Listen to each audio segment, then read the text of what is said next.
반갑습니다. 함께해서 감사하고요. 이 얼굴 제가 뵐 때 아는 분도 계시고 모르는 분도 계시는데 사실 한 분 한 분 다 아주 진지하게 목회하시고 공부하시고 하셔서 다 이렇게 게스트로 초청해서 말씀 듣고 싶은 분들이 아주 많으신데 감사합니다. 함께해서 오늘 또 제가 이야기하고 우리 김동진 교수님 말씀하시고 그리고 저희 둘이 대담을 조금 하고요. 그리고 전체에서 질문, 미리 받은 질문지도 있는 것 같아요. 올라와 있죠. 질문 포함해서 같이 자유롭게 이렇게 나누는 시간 되면 좋겠습니다. 다시 안내드리면 우리가 인원이 많기 때문에 댁에 계신 마이크로 조금씩의 잡음이 들어와가지고 다 나가면 감당할 수가 없습니다. 그래서 진행을 발언하는 분만 마이크를 켜고 다 소거를 해주시고요. 소거를 한 상태에서 진행하는 게 좀 더 우리 깨끗한 장면을 할 수 있겠고요. 우리가 이런 모임에 익숙하지 않기 때문에 지금 녹화하고 있습니까? 녹화하고 있습니까? 우리 네, 저희 지금 녹화하고 있습니다. 기록하고 예. 있습니다. 일단은 이게 자료도 될 수 있기 때문에 녹화하는 거를 양해 부탁드리고요. 혹시 공개한다거나 이럴 때에 내 모습은 빼줬으면 좋겠다 하는 분들이 있으면 마치고 말씀해 주시면 또 소상권과 개인의 프라이버시를 존중해서 해놓도록 하겠습니다. 그렇지 않고는 녹화가 하고 있다는 거, 녹화되고 있다는 거 말씀드리고요. 이렇게 또 주신 의견들이 또 자료로 쓰여서 우리 모인 사람뿐 아니라 다른 분한테 도움이 될 것 같습니다. 저희가 이것을 기획한 이유는 지금이 아주 중요한 시기인 것 같습니다. 우리가 흔히 하는 말로 오늘 우리가 가는 이 바른 걸음이 뒷사람의 이정표가 될 것이다 라는 말들 하는데 사실 모든 시대의 족적이 똑같이 영향을 끼치지는 않거든요. 어떤 시대는 그냥 지나가 버리고 어떤 시대의 결정들 이 아주 뒤로 깊게 남는 결정이 될 수 있다. 한 2년인가요? 유발 하라리가 그런 글을 썼어요. 뉴노멀이라는 게 다가오는데 어쩌면 이 사회 전체에서 여러 가지 민주주의의 규칙 이런 것들이 지금 수주간에 우리가 내리는 결정들이 앞으로 상당히 오랜 기간 동안의 사회의 틀을 형성하는 그 이후에는 바꾸려고 해도 잘 못 바꾸는 그런 현상일 수도 있다라는 그래 우리가 지금 굉장히 중요한 크리티컬 모먼트를 살고 있는 거는 사실인 것 같아요. 급하게 이렇게 우리가 이 자리에서 모인 거는 사실은 본래는요. 한 달 전에는 이게 다 끝나고 한 5월쯤은 끝나겠지. 그때 이 컨퍼런스를 해서 제대로 토론해보자 그랬는데 그럴 상황이 아닌 것 같아요. 내일 일은 난 몰라요. 라는 찬송이 진짜 우리가 생각나는 그런 때인데 그래서 지금 우리가 내리는 목회적 결정들이 장기적으로 신학적 판단과 목회적 결정들이 장기적으로 교회를 세워가는데 아주 중요한 틀을 지울 것이다. 예를 들면 온라인 예배 안 모이고 온라인 집에서 해도 됩니다 라고 하는 건 한번 하기는 쉽지만 다 아시겠지만 해놓고 다시 돌리기는 힘들 수도 있거든요. 근데 그런 점에서 어떻게 방향을 잡아야 될 것인가 라고 하는 고민에서 모였고요. 제 판단에는 그렇습니다. 이제 교회가 열심히들 모이는데 물리적으로 모이지 못하게 된 상황이 갑자기 닥쳤을 때에 어쨌거나 이 상황을 우리가 핸들하고 치유 혹은 합리화해야 되니까 이 물리적으로 모이는 예배가 중요한 건 아니다라고 하는 그런 담론들이 꽤 처음에 많이 있었습니다. 그게 어느 정도 좀 마음의 유래에 도움이 됐고요. 제가 목회를 해보니까 이제 다시 서서히 모여야 되는 상황에서는요.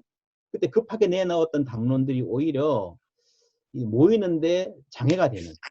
뭐 물리적으로 모이는 게 중요한 게 아닌데 성경에도 뭐 성전문을 닫았으면 좋겠다 이런 말까지 나오고 뭐 특히 구약의 반희생제사 이런 말들이 많이 나오는데 우리가 굳이 모여야 됩니까? 라고 하는 이 생각 물론 그런 생각도 아주 중요한 틀은 아니고요. 진짜 중요한 거는 이제 사회 전체적인 왜 교회가 굳이 모이려 그러냐 이게 위험하게 하고 하는 그런 사회 전체적인 염려를 대부분 우리 성도들도 좀 비슷하게 하고 있는 것 같아요. 그래서 우리 먼저는 우리 목회자들 스스로가 어떻게 예배를 규정하고 예배가 무엇이고 예배가 왜 필요하고 우리가 모이는 예배에 대한 생각들을 이어가야 되는가라고 하는 게 첫 번째고요. 두 번째는 목회적으로 어떤 자원, 어떤 신학적인 담론, 어떤 성경적인 근거를 갖고 우리가 성도들에게 예배에 대해서 다시 가르치고 다시 모이는 교회가 필요하다면 이렇게 반성을 해가면서 신학적인 담론과 성서적 근거를 마련할 것인가 라고 하는 것까지 포괄해서 고민을 하면서 오늘 이 자리를 만들었습니다. 그러니까 단순히 어떻게 해야 될까 하는 것보다 그뿐만 아니라 우리가 목회 현장에서 어떤 말로 어떤 아이디어로 접근해야 할 것인가 하는 것도 함께 또 나눠줬으면 좋겠고요. 그런 고민을 또 나눠주면 좋겠습니다. 제가 발제문을 간단하게 적었는데 이 페이지에 보시면요. 이렇게 생각합니다. 물리적으로 못 모이는 교회와 선교적으로 흩어지는 교회는 구분해야 된다. 신학적으로 꽤 많은 분들이 이거 이제 못 모이니까 잘 됐다. 모이는 교회가 골치 아프게 문제가 많았는데 제도교회가 문제가 많았는데 그 제도교회 문제들을 다 극복하고 선교적으로 제대로 흩어지는 교회를 할 절호의 기회다라는 말까지 했는데 저는 개인적으로 거기에 반대합니다. 우리가 이게 온라인 모임이고 좀 짧은 모임이기 때문에 제 생각을 이렇게 직선적으로 밝히는 게 도움이 될 것 같아서 말씀드립니다. 물론 이제 많은 사람들이 우리가 왜 못 모이냐, 온라인으로 모이고 있지 않느냐 이렇게 하는데 실제로 온라인에 접근 못하는 분들도 많고요.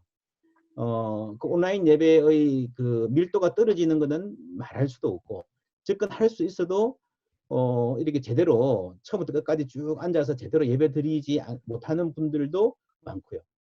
근데 우리가 지금 정부에서 교육부에서 온라인 수업을 한다 그럴 때에 컴퓨터 안 가진 사람은 어떻게 할 거냐, 이건 어떻게 할 거냐 하는 심도 있는 고민을 하고 있는데 교회는 그 정도의 밀도로 고민을 했는가? 온라인 우리가 모이고 방송을 송출하니까 다 잘 돼 가고 있는 게 아닌가라고 하는 것은 무책임할 수도 있다라고 생각하는 거죠. 두 번째는요. 예배당이라는 공간이 아니라 모이지 못하는 상황이 문제다. 꽤 많은 교회들이 그랬습니다. 교회 건물 지을 때에 다른 공간에 가서 예배 드리잖아요. 학교 강당이나 빌려가지고. 근데 그럴 때 교회들이 그렇게 요동하지 않습니다. 오히려 더 열정적으로 잘 모이고 하는 그런 기억도 우리에게 많거든요. 뭐 광야교회 이런 말도 많이 하고. 그래서 저는 일부 신학자들이 왜 예배당에 모여야 예배라고 생각하느냐라고 비판하는 것은 사실은 맥락이 맞지 않다라고 생각을 해요. 지금 한국 교회 문제는 예배당이라는 공간이 아니라 모임 자체가 불가능한. 에클레시아가 우리가 어셈블리라고 번역하는 게 맞는데요. 예배 모이지 못하기 때문에 문제지. 예배당이라는 공간에 집착하는 것은 생각보다 그렇게 크지 않다라고 하는 제 판단입니다. 가정 예배도요. 신약 시대의 가정 예배는 핵가족의 가정 예배가 아닙니다. 아브라함이 사라와 부름을 받았을 때도 두 사람이 손잡고 메소포타미아 떠난 게 아니고요. 수백 명의 그룹이 거의 한 부족이 떠난 거예요.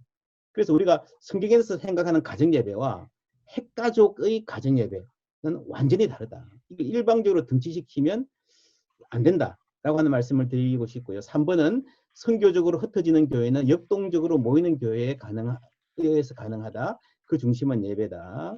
4번 예배는 세계를 회복하시는 하나님의 구원의 핵심이다.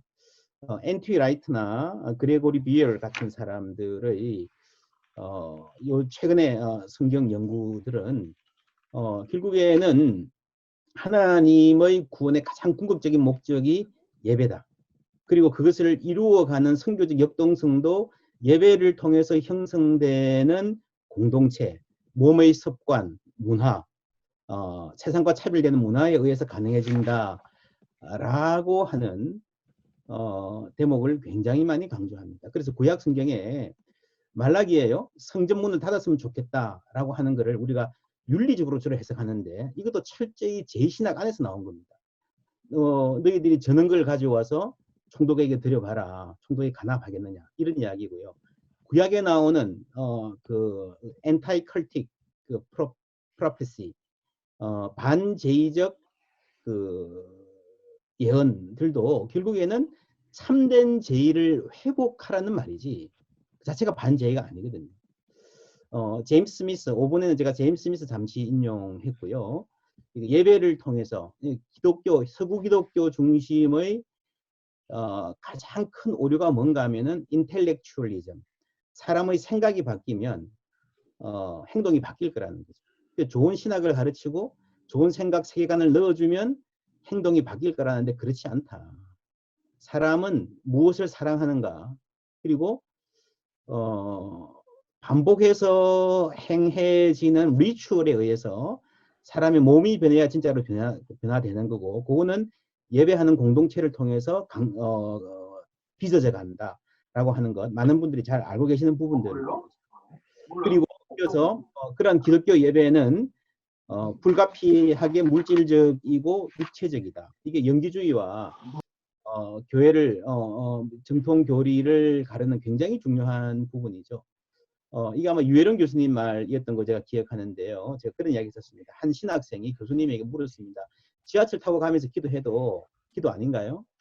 그러니까 하나님은 우리 기도를 언제나 들으시잖아요. 그러니까 이 교수님이 대답하는 말씀이 그것도 기도가 맞기는 맞는데 지하철 타고 가는 시간은 기도가 주목적이 아닌 거죠. 그렇지 않습니까?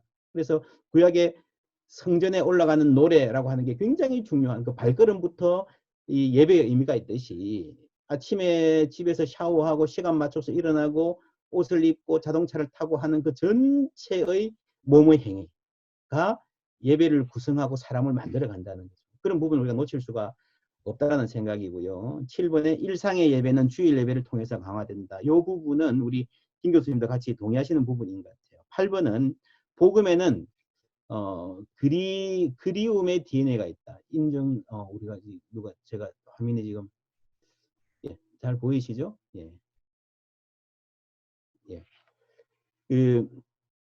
제가 설교를 했던 부분입니다. 구약에 보면요, 성전을 박탈당했을 때에 굉장히 강한 그 성전에 대한 그리움.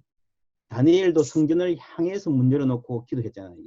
성전이란 건물이 공동체를 이렇게 하나로 집약하는 중심점이 되었던 거죠. 그 사모함, 굉장히 깊은 그리움이 더 깊은 농도로 신약에 와서는요, 바울이 편지를 쓰면서 공동체를 눈으로 보기를 그리워하는 아주 강한 이모셔널 한 그런 맥락에서 드러납니다. 저는 바울 서신을 읽으면서 그런 어떤 공동체와 공동체, 목회자와의 간에 보고 싶어하는 굉장히 강한 그 그리움이라고 하는 그 맥락을 놓치면 이거는 아주 창백한 교리의 집합체밖에 되지 않습니다. 바울 서신은. 바울 서신에 나타나는 가장 주도적인 정서는 그리움이에요. 바울 서신의 대부분의 핵심은 목회적인 치료를 하면서 내가 다시 여러분에게 방문하고 싶다 하는 방문 계획이 대부분의 바울 서신의 핵심이고요.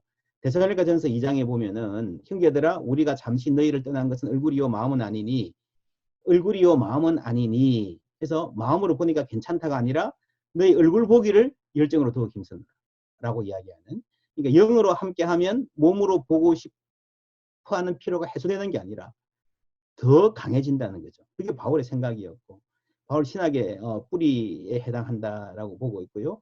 그러므로 나 바울은 한 번, 두 번 너희에게 가고자 하였으나 사탄이 우리를 막았다. 제가 설교하면서 이걸 직접 인용했습니다. 그러므로 나 박영호 목사는 한 번, 두 번 예배를 재개하고자 하였으나 이렇게 이야기를 했거든요. 사탄이 막았다라는 게 예를 들어서 뭐 이게 굉장히 다양한 가능성이 있는데 예배하지 못하게 하는 상황 자체를 바울이 사탄으로 규정한다라고 하는 것은 굉장히 중요한, 그러니까 성도와 목회자가 몸으로 만나지 못하게 하는 외적인 상황을 사탄, 그 안에 악마성을 발견하고 사탄으로 규정한다고 하는 것은 바울 신학에서 굉장히 중요한 부분이고요. 디모데 후서에 보면은 시작할 때에 너의 눈물을 생각하여서 너 보기를 간구한다. 이 그리움, 바울에 대한 그리움, 서로 만나고 싶은 이 그리움이 바울 신학의 굉장히 중요한 정서를 이루고 있고, 이거를 놓치면 제가 볼 때는 목회는 없다. 목회는 필요 없다. 목회는요, 좋은 말을 해서 착한 사람 만드는 게 아니에요. 서로 사랑하는 공동체를 만드는 거지. 거기서 착한 행동도 나오는 거고요. 세상 구원의 동료도 나오는 거죠. 그래서 9번 예배는 우리가 이웃을 사랑하고 선교를 할 수 있는 동력이자 목표이다. 라고 그 크리스토프 라이트 이야기 주로 했고요. 이것도 우리 공부할 필요가 있는 중요한 대목입니다. 이 크리스토프 라이트의 선교 신학을 제대로 이해하면 예배의 중요성을 우리가 굉장히 선교가 중요하니 예배가 더욱 중요하다 하는 결론에 이르게 될 것 같아요. 10번에는 이 공동선, 우리 송영호 목사님 들어와 계신데 공동선에 대해서 아주 좋은 책 연구하셨고요. 공동선, 이 커먼 센스인데 커먼 센스 이전에 커먼 굿인데 커먼 굿 이전에 커먼 센스, 상식.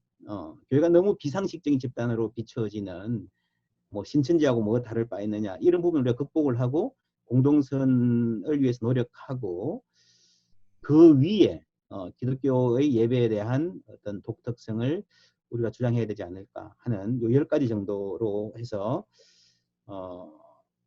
급한 상황에서 제가 갖고 있는 신학적 목회적 고민을 정리해 보았습니다. 예, 저는 이까지 하고요. 이제 이어서 우리 느헤미야에서 열심히 가르치고 또 여기저기 글도 많이 쓰시고요. 좋은 영향을 끼치고 계시는 이번에 이 코로나 사태에 대한 교회와 예배에 대한 고민들을 누구보다도 진중하게 잘 풀어내고 계신 우리 김동춘 교수님 모시고 한 10여 분, 15분 말씀 듣겠습니다. 김동춘 교수님 소개합니다. 네, 안녕하십니까? 들리시나요?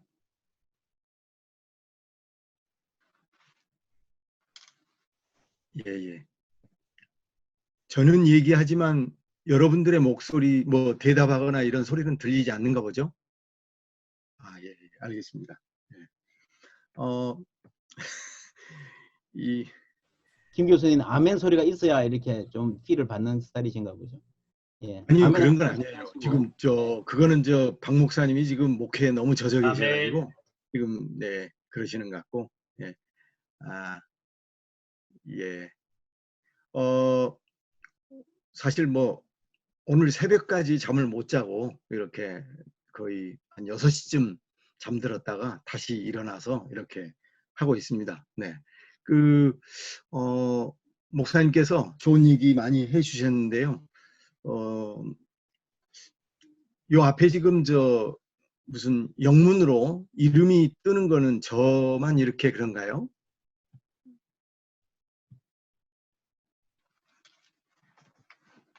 하여튼 뭐 계속 얘기하겠습니다. 네. 네네. 예.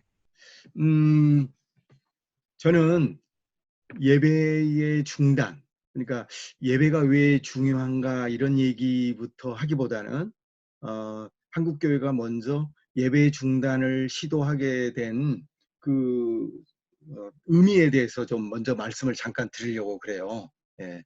그러니까 코로나 사태가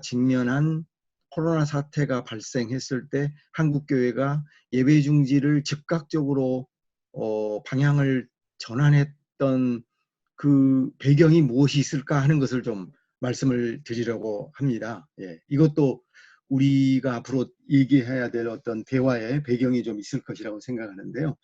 그거는 아무래도 이제 저는 개인적으로 생각할 때 한국 기독교가 이제 전통적인 신앙 지상주의적인 관점에서 좀 계몽 이성의 기독교 이런 쪽으로 좀 옮겨가고 있다고 생각해요. 다시 말해서 한국 기독교의 그 패러다임이 과거에 주술적이고 징벌적 신앙, 징벌 종교로서의 기독교로부터 이제 계몽주의적인 기독교 혹은 합리적이고 이성적인 기독교로 이렇게 전환하고 있는 과도기에 있다 이렇게 생각을 합니다.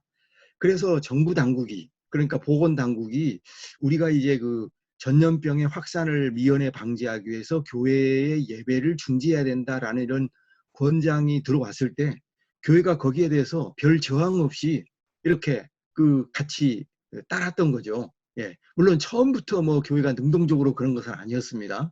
시간이 지나다 보니까 이건 굉장히 위험한 사태라는 것을 인지를 하면서 목회자들이 수동적이든 뭐 분위기에 이끌려서든 그렇게 이제 또 교회의 어떤 공동체들의 어떤 빗발치는 요구에 따라서 예배를 중단하게 되었든 간에 어쨌든 이렇게 국가 행정당국의 권고 지침에 교회가 전반적으로는 저는 순응했다고 생각하고요. 우리 눈에 보도상으로 보여지는 뭐 그 사랑제일교회라든가 만민중앙교회라든가 신천지에 속한 어떤 교회의 일부의 모습은 일부에 속한 거고, 한국교회 전체적인 모습을 보았을 때는 저는 굉장히 행정당국에 협조적이었다, 이렇게 이제 생각을 하거든요. 그래서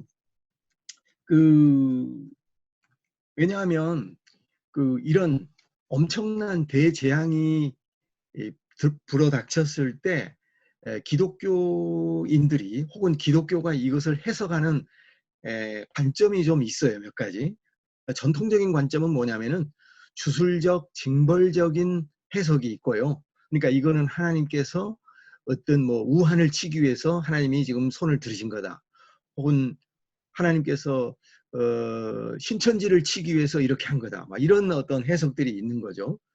그러나 두 번째는 이제 일반적으로 한국 교회 내에서 진보적인 성향을 가지고 있는 대부분 사람들이 이런 관점을 받아들였는데, 그건 뭐냐면 도덕적이고 윤리적인 해석인 거죠. 이것은 우리가 너무 지나친 인간의 과욕과 탐욕의 결과로 나타난 결과다, 이렇게 생각하면서 이제 교회가 반성해야 된다. 기독교인이 정말 우리가 너무 자연에 대해서 이렇게 침탈하고 착취하는 이런 것에 대해서 좀 더 교회가 반성해야 된다, 이런 생각들이 좀 있었고요. 세 번째는 과학주의적인 해석입니다. 이건 뭐냐면은 그냥 코로나는 질병일 뿐이다 라는 생각이죠. 근데 이것을 뒷받침해 줄 수 있는 자료가 하나가 있는데요.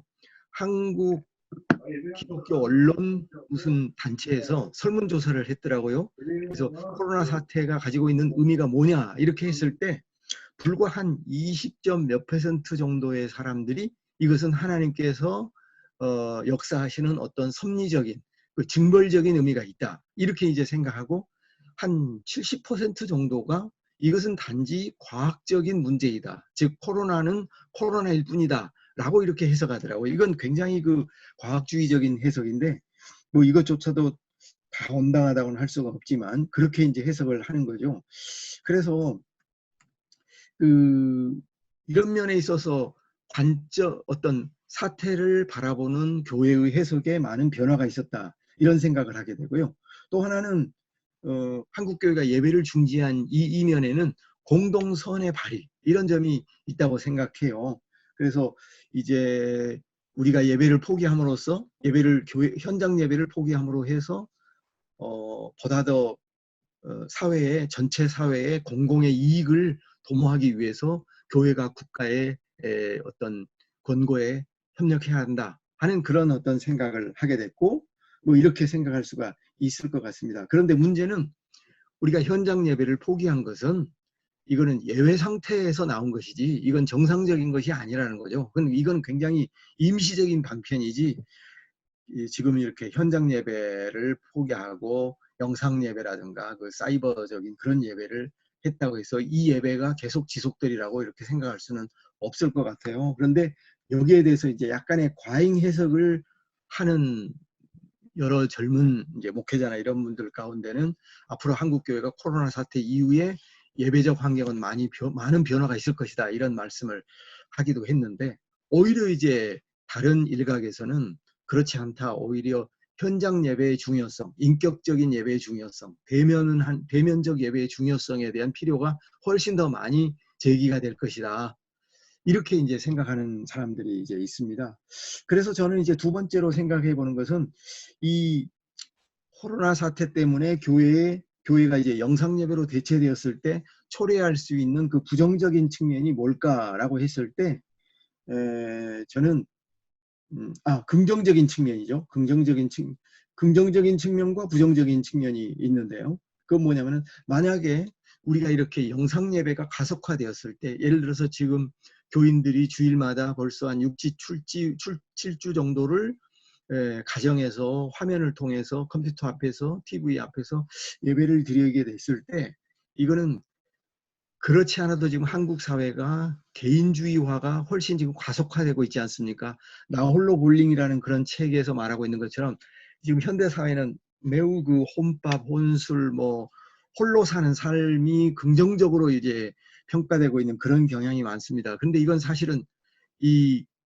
개인주의가 가속화되는 것에는 이게 이제 양면성이 있다고 사회학자가 분석하거든요. 하나는 뭐냐면은 개인의 권리와 개인의 선택적인 그것이 널리 이제 이게 좀 확보된다고 하는 측면에서는 한국과 같은 집단주의 사회에서는 이 권장될 수 있는 것이지만 그 개인주의가 가져오는 또한 개인의 고립, 원자화된 개인을 더욱더 만들어내게 된다고 하는 것이죠.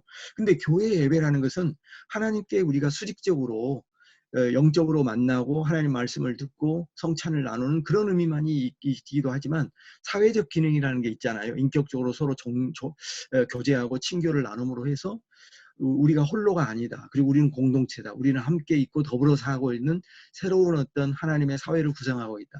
이런 생각을 갖게 하는데 만약 이렇게 영상 예배가 가속화된다면은 교회의 중요한 이런 사회적 네트워크의 기능 이런 부분이 저는 상당 부분 파괴될 것이다. 이렇게 생각을 합니다.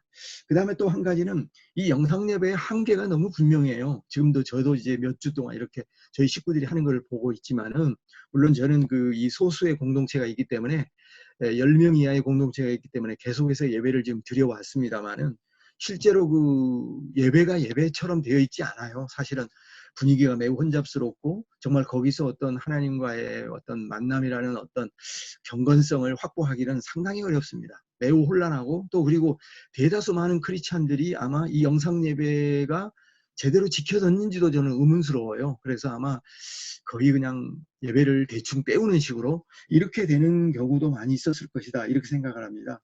그래서 이제 우리가 잘못하면 이 영상 예배가 이렇게 일반화된다고 해서 예배 소멸론을 주장하는 것은 그거는 너무 과잉 해석이다. 너무 성급한 해석이다. 이렇게 생각을 하고요. 물론 그러나 또 한편으로는 앞으로 이제 개교회 안에서 영상적 기능이 훨씬 더 일반 목회자들에게 더 각인이 되고 중요한 예배의 한 부분으로서 자리 잡을 가능성은 많습니다. 그러나 그것이 우리 기독교 예배의 모든 것을 대체하기는 어려울 것이다. 저는 이렇게 생각하거든요.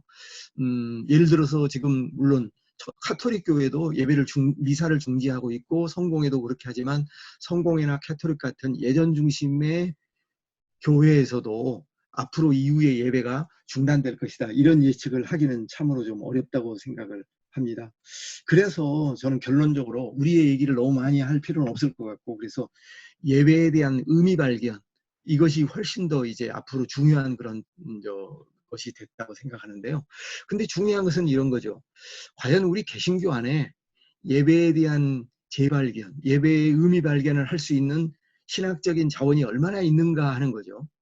그 부분을 우리는 사실은 다른 교파의 신학적 어떤 소스로부터 찾아야 된다고 생각해요. 예를 들어서 캐톨릭의 예전적인 그런 전통들 그리고 고대 기독교에서 묻혀있던 수많은 그 예전적인 어떤 그 해석들 이런 것들을 우리 개신교가 좀 더 이렇게 붙들어야 될 필요가 있다고 생각합니다. 왜냐하면 우리도 알겠지만 종교개혁이 가져온 예배적 기능, 예배의 변화라고 하는 것은 이제 뭐랄까 그 예전적인 예배보다는 말씀 선포로서의 예배가 좀 강화되었잖아요. 그러다 보니까 예배의 형식이라든가 예배의 질서라든가 예배 속에서 뭔가 우리가 참된 이 그리스도인이 되는 이런 우리가 예배적인 인간이라고 하는 이런 점을 우리가 많이 놓쳤거든요. 아까 박 목사님 말씀하신 것처럼 스미스가 지금 이렇게 계속해서 말하고 있고 또 다른 급진 정통주의 신학자들이 얘기하고 있는 것처럼 그 예전 예배가 가지고 있는 이 의미를 상당히 지금 새롭게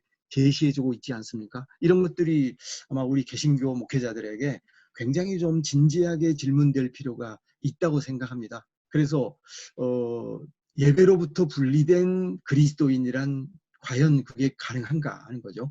특히 공동체의 예배, 인격적인 예배, 사회적 모임으로서의 이 예배로부터 분리된 개인 그리스도인을 과연 그리스도인으로 존립 가능한가? 이거 우리는 불을 보듯 뻔한 일이라고 이렇게 생각합니다. 단지 그 목회적인 어떤 무슨 염려 때문에 그런 건 아니고 이것이 오히려 신학적인 뿌리를 아주 튼튼하게 가지고 있는 내용이다. 이걸 우리가 전통 속에서 좀 교부 신학의 전통이라든가 이런 어떤 것에서 좀 뽑아와 볼 필요가 있다고 생각하고요.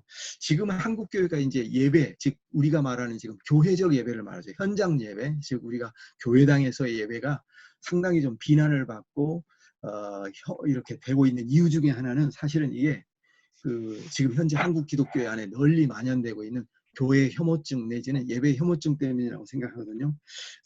왜냐하면 이제 예배는 형식이다, 예배는 의식에 불과하다, 이런 어떤 전제가 있기 때문에 그렇죠. 사실 예배라는 건 좀 어떻게 보면 수동적으로 예배당 안에 앉아 있는 사람에게는 매우 따분하고 지루하고 또 설교자의 말씀을 일방적으로 들어야 된다는 점에서 상당히 이게 좀 피동적인 그런 행위죠. 그리고 예배라는 것을 한마디로 그냥 지나가 버렸으면 하는 하나의 통과 의례적인 형태로 받아들이고 있는 경우가 많이 있다는 거죠. 사실 예배가 좀 이런 개인적인 소회를 좀 말씀드린다면 저 같은 경우는 가끔씩 교육적인 목적을 위해서 캐톨릭의 미사에 거의 한 6주 정도를 참석을 해본 적이 있어요. 왜냐하면 한 주를 참석했을 때와 2번을 참석했을 때, 3번, 4번 참석했을 때와 이 미사가 갖고 있는 의미가 너무 다르더라고요. 계속 여러 번 참석을 하면서 이 미사 속으로 내 자신이 좀 들어가 보니까 이 미사가 말씀 선포는 불과 한 10분밖에 되지 않고, 또 거기나 우리 개신교처럼 뭐 성경을 깊이 해석하거나 이런 게 없잖아요. 그런데도 불구하고 분명히 저는 거기서 예배로서의 어떤 영적인 어떤 그 체험을 했거든요. 그리고 굉장히 어떤 영적인 기쁨이라는 게 있더라고요. 물론 이것이 또 이것을 듣는 여러 우리 개신교 목사님들에게 그런 것을 뭐 이렇게 너무 긍정적으로 한다 이렇게 생각하지 마시고, 제가 학교에서 교회론을 가르치다 보니까 캐톨릭의 예배론이 어떤 의미를 가지고 있는가 하는 것을 학생들에게 설명하기 위해서 제가 이렇게 해본 것이 있지요. 그런데 그러니까 이 예배라고 하는 것이 과연 형식만이 아니라는 거죠. 그리고 형식 속에 내용이 있다는 거 우리가 알고 있지 않습니까? 이런 어떤 것들이 있을 것 같아요. 지금 한국 기독교는 어떻게 보면 예배보다는 삶이 먼저다, 삶이 우선되다 해가지고 삶이 곧 예배다, 이렇게 이제 얘기가 되고 있는 것 같아요. 그래서 삶이 예배니까 그냥 우리가 살아가는 그 삶 자체가 그냥 예배가 될 수 있다, 이렇게 생각하는데, 이것은 제가 뉴스 엔조이에 기고한 글처럼 예배와 삶은 서로 깊이 연관되지만 구분될 필요가 있다. 예배는 예배이고 삶은 삶이다. 그러나 예배는 우리의 삶이 되어야 하고 또 삶은 하나님 앞에 드려지는 예배가 되어야 된다는 말이지, 예배 자체가 삶이 될 수는 없는 것입니다. 예배는 하나님 앞에서 우리의 경건의 태도이기 때문에 그것은 반드시 우리가 예배 속에서 훈련돼야 된다는 그런 의미로 좀 말씀드리고 싶습니다. 그래서 또 한 가지 예배가 좀 소홀하게 된 이유 중에 하나는 지금 한국 기독교인들의 내면 속에 널리 자리 잡고 있는 것이 있는데, 그건 뭐냐면 이제 교회당 기독교를 벗어나야 된다는 이런 사고가 있고요. 그 대신 일상이라든가 삶이라든가 세속성, 이것이 훨씬 더 기독교인 일반에게 널리 이제 긍정되는 방향이 있거든요. 이게 바로 이제 세상에 대한 긍정, 어떤 삶에 대한 긍정, 이런 것들인데, 이거는 한국 기독교가 이제 이전에 가졌던 이원주의적인 세계관으로부터 세속화적인 세계관이 지금 이월되어 있기 때문에 찾아오는 자연스러운 현상이라고 생각합니다. 그래서 이제 삶, 일상, 세속성, 이런 것들에 대해 긍정 때문에 예배보다는 삶, 예배보다는 그냥 일상이 우선되거나 이렇게 되는 것이죠. 근데 이제 우리는 목사로서 또 교회에서 성도를 양육하는 사람으로서 예배를 통해서 우리가 삶 속으로, 일상 속으로, 세상 속으로 들어가야 된다, 뭐 이런 의미 우리가 또 얘기를 많이 해야 될 것 같습니다. 네, 뭐 많은 말을 얘기하기보다는 오히려 이제 여기서 이렇게 간간히 말씀드린 것 가지고 같이 또 이야기를 서로 이렇게 토론하면서 나눴으면 하는 생각이 좀 있습니다. 저는 여기까지 좀 말씀드리겠습니다. 네. 예, 감사합니다. 우리 박수 쳐도 소리 안 들리니까요. 감사합니다. 손 흔드는 걸로 대신할까요? 예, 예, 감사합니다. 예, 귀한 말씀 감사하고요. 이렇게 신학교에서 가르치시기도 하고, 또 느헤미야라고 하는 자리가 아무래도 개혁적인 사고를 가진 분들하고 자주 대화하고 함께 하기 때문에 그런 평신도들이나 교육자들, 젊은 교육자들의 생각들이 많이 이렇게 반영되고 듣고 응답하는 그런 그 담론들의 있으신 것 같아서 도움이 많이 되는 것 같습니다. 전체적인 시간 계획이 11시 20분까지로 일단 되어 있는데요. 가급적이면 그렇게 지키는 걸로 하고, 저희 둘이 대답하는 건 조금 줄이고, 오늘 많이 들어오셨으니까 전체적으로 좀 질문들 받아보고 하는 걸로 그렇게 진행하면 될까요? 예, 그렇게 하겠습니다. 예, 제가 일단 그 김 교수님에게 하나 질문 드리면, 온라인 예배가 그렇게 오래 가지 않고 모이는 교회가 회복될 것 같다라는 전망이 그렇게 됐으면 좋겠다. 그렇게 됐으면 좋겠다. 제가 현실 목회자로서 하는 생각인데 그렇게 쉽지는 않을 것이다 라는 생각이 들고요. 객관적인 전망으로 보면 어제 이제 하버드 대학 연구팀에서 이게 백신이 발견 안 되면 2022년까지 이 사회적 거리두기를 해야 된다. 그러면 한 1000명 모이는 교회당에 앉아봐야 100명 정도 앉을 수 있는, 뭐 100명도 못 앉는 그런 조심해서 와야 되는 상황들이 오래 갈 수가 있고, 그럴 경우에 성도들이 지금 제가 볼 때에 모두가 교회 못 오는 상황은 괜찮아요. 오히려 목회적으로 보면 현실교회에서. 근데 이제는 온 오프를 오랫동안 병행하고 교회 가면 막 이렇게 막 체온 재고 들어가야 되는 이 상황이 수개월 간다면 오늘은 내가 아침에 일어나서 예배를 교회를 갈까 집에서 할까 하는 것들이 선택이 가능해지면, 물론 모이는 교회가 참 중요해라고 하는 마음도 있지만 우리가 늘 생각해야 될 게 사회 문화잖아요. 그죠? 사회 문화는 예배는 뭐 별 쓸모없는 거야. 실용적인 면에서. 혹은 다른 어떤 좀 게을러지는 인간 본성도 있고요. 또 이렇게 예배보다는 다른 것들을 요구하는 문화적인 흐름이 워낙 강하기 때문에 과연 이게 모이는 교회 동력을 다시 회복할 수 있을까라고 하는, 물론 거기는 교수님 말씀하신 장기적으로 오랫동안 율법적인, 주술적까지는 아니어도 율법적인 인 예배에 대한 강요가 되었고, 너무 많은 시간을 교회에서 예배 보내게 하는, 주일 온종일 우리가 뭐 교회 보내는 사람도 많고, 그런 상황 때문에 하는 반작용일 수도 있고요. 그래서 제 생각에는 그렇게 지금 다들 온라인 예배가 만족스럽지 않으니까 현장 예배로 잘 돌아올 것이다. 이거는 이렇게 임시적인 것이다 라고 하는 생각보다는, 문제는 생각보다 심각하다. 몸의 습관들이 배기 시작하면. 그리고 그렇게 될 가능성이 있다 하더라도, 다시 돌아올 수 있는 가능성이 있다 하더라도 그거는 그냥 두는 게 아니고 현장 목회자들이 무진 노력을 많이 해야, 그죠? 엄청나게 많은 노력을 기울여야 그나마 돌아갈 수 있는 길을 확보할 수 있을 것인데, 그 돌아갈 수 있는 길을 어떻게 확보할 거냐? 옛날처럼 뭔가 이렇게 율법적인 당연히 주일 성수해야지라고 하는 거는 이미 그 카드로서의 효력을 상실했다는 거죠. 말씀하신 대로. 그럴 때 우리가 어떤 예배의 신학과 예배에 대한 강조로 모이는 교회를 회복해야 된다면 회복할 수 있을까? 왜 해야 되는가 하는 것은 별개로 하더라도 할 수 있을까 하는 것은 제가 볼 때는 굉장히 중요한 목회의 도전이고요. 이거는 기독교 전체 제도교회, 하나의 나라는 모르겠지만 제도교회의 명운을 가르는 가장 핵심적인 장애물일 수 있다고 생각합니다. 교수님 어떠세요, 생각이? 예.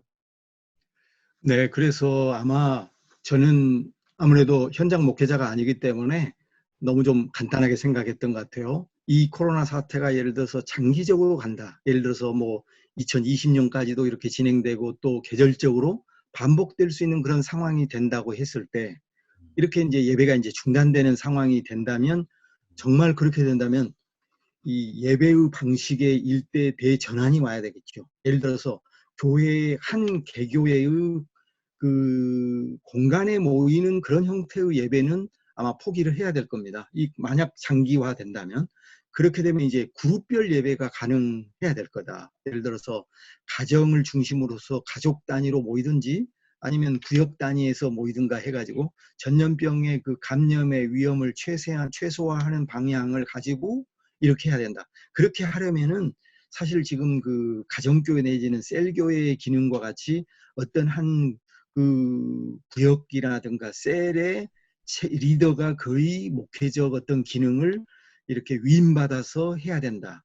그리고 이제 예배라는 것이 과연 이 당회장 목사님의 어떤 그 지시와 그 통제에 의해서 이루어지는 것이 아니라 성도들이 각자 알아서 어느 정도 좀 책임성을 가지고 이렇게 예배를 만들어가고 예배를 특성화시키고 하는 그런 것들로 체질의 변화가 있지 않으면 안 된다. 이렇게 좀 생각이 됩니다. 그렇게 하기 위해서는 과거에 아까 말씀하신 것처럼 뭐 율법적이고 뭐 이렇게 징벌적인 주일 예배 드리지 않으면 큰일 날 거다 뭐 이런 식의 어떤 것이 아니라 예배를 통해서 다른 지체를 만나는 것에 대한 기쁨이라든가 그리고 그것이 가지고 있는 나에게 주어지는 어떤 영적인 유익과 같은 거 그리고 우리가 교회다.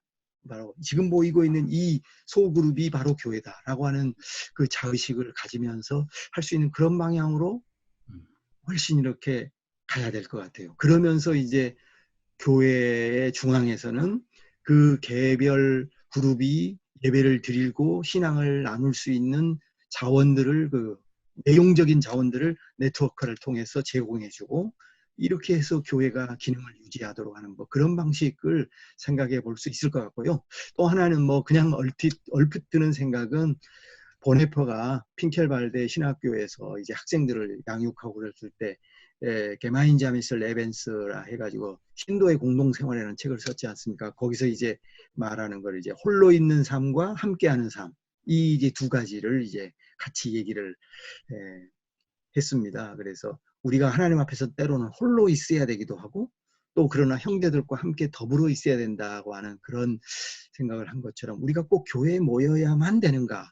모여야만 되지만 그렇게 되지 못할 경우에는 우리가 뭐 바벨론 포로기에 있는 유대인들처럼 교회가 이미 주변화되고 말하자면 이렇게 식민지 사회 속에서 살아가는 그 변방의 어떤 그 신앙 집단으로서 독특한 방식의 신앙을 유지하고 붙들어갈 수 있는 그런 방식을 새롭게 교회가 일깨워지고 하는 것들이 필요할 것 같아요. 만약 목사님 말씀하신 그런 방식이 된다면 교회의 엄청난 체질 변화 뭐 이런 것들이 엄청난 그 구조의 변화가 일어나리라고 그렇게 생각이 좀 되네요. 예. 제가 현장에서 느끼는 거는 뭐 2022년은 최근에 나온 뭐 아주 어떻게 보면 극단적인 그럴 수 있는데 지금 한 2달 정도 온라인 예배를 했는데 이제부터 부활절 지나고 온 오프라인 병행해서 교회를 갈까 집에서 할까 하는 걸 선택할 수 있는 요 기간이 요 정도 한 2달 정도 최소한 2달 혹은 그 2배인 4달 정도 간다고 했을 때에 현실적으로 거기에 미치는 영향은 굉장히 클 거다라는 생각이 들고요. 또 하나 놓치지 말아야 될 거는 이제 사람들이 유튜브를 하다 보면 다른 교회도 들어가 봐요. 그런데 뭐 유튜브 꼭 들어가야 되냐? 케이블 TV를 키면 아주 큰 교회들의 아주 화려하게 잘 세팅된 예배들을 보니까 그쪽으로 옮겨가는 현상. 그러니까 배달의 민족이 한국에 처음 들어왔을 때에 굉장히 이렇게 편하다 그랬는데 지금은 독점이 되어버려서 그 뒤로 돌아갈 수 없는 심각한 상황이 벌어졌고 이미 어느 정도 벌어지고 있고 그런 어떤 종교의 상품화가 제가 볼 때는 건강하게 흩어지는 교회가 아니라 성도들은 훨씬 더 수동적이 되고 종교의 상품화와 교회 권력의 집중은 훨씬 더 강조되고 그리고 어떤 대면과 목회자의 사역의 어떤 대면 관계에서의 진실성 이런 것보다는 쇼하는 능력이 쇼하는 능력과 비디오 편집 기능이 훨씬 더 강조되는 쪽으로 갈 위험도 그래서 교회가 급속하게 배민처럼 이렇게 양극화되어서 지역교회 생태계가 아주 이렇게 무너지는 가능성도 생각을 해 봐야 된다는 거죠. 그런 생각들 좀 했으면 좋겠고요. 우리 조금 말씀들 질문들 해주시면 좋겠습니다. 한 30분 정도 시간 남았는데 의견들 좀 나눠주시고 뭐 질문도 좋고 의견도 좋습니다. 자연스럽게 좀 이렇게 손은 듯이 그냥 말씀하시면 되겠네요. 원하시는 분들 예 말씀 부탁합니다. 질문이든 예 말씀하실 거 굉장히 많으실 것 같은데 예 우리 임무희 목사님 미국에서 네. 먼저 우리 박영호 목사님 또 우리 김동천 교수님 귀한 말씀 전해주셔서 너무나 감사드리고 또 한국 상황은 아니지만 또 이민 목회를 하고 있는 입장에서 더 많은 도전을 또 허락해 주셔서 너무나 감사드립니다. 귀한 두 분의 말씀을 듣고 한 가지 생각했던 것 중에 하나는 사실 지금부터 저희 리더십들과도 사실 줌으로 같이 서로 미팅을 개축하고 있고, 또 성도들을 목회적 차원에서 어떻게 관리를 할 것인지에 대한 부분을 심도 있게 고민하고 있는 상황 속에서 이미 저희 교회 안에서도 그런 이야기들이 조금씩 나오고 있는 것 같아요.